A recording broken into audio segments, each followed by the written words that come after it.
নবী সাল্লাল্লাহু আলাইহি সাল্লাম বলছেন, আমার দুনিয়াতে তিনটা জিনিস সবচেয়ে বেশি প্রিয়। এক, আন-নিসা, আমার বিবিরা আমার প্রিয়।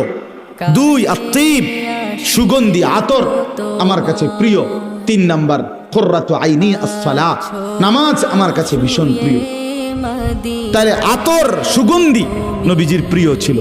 নবী সাল্লাল্লাহু আলাইহি সাল্লাম যেদিক দিয়ে হাঁটতেন সেদিক দিয়ে মেশকের ঘ্রাণ শুরু হতো। পিছন দিয়া মানুষ আসলে বুঝতো মুহাম্মদ এই রাস্তা দিয়ে গেছে সাল্লাল্লাহু আলাইহি সাল্লাম।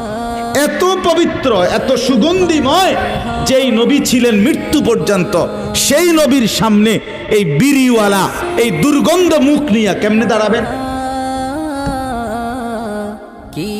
বলেন না চাচা, যারা বিড়ি খান বলেন মিয়া, এখন দাঁড়ায় বলেন, অথবা বৈশা বলেন, আপনি জবাব দেন। কেমনে সুপারিশ চাইবেন আপনি? বলেন। রাসূলুল্লাহ সাল্লাল্লাহু আলাইহি সাল্লাম জিজ্ঞেস করবে না?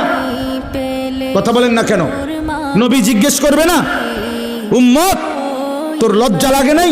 আমি জীবনে কোনোদিন কাঁচা রসুন, কাঁচা পেঁয়াজের গন্ধ যেখানে আমি সহ্য করি নাই, আমি ঘামের গন্ধ সহ্য করি নাই, সেখানে বিড়িওয়ালা এই দুর্গন্ধময় মুখ দিয়ে নবীকে ভালোবাসার দাবি কেমনে করলেন?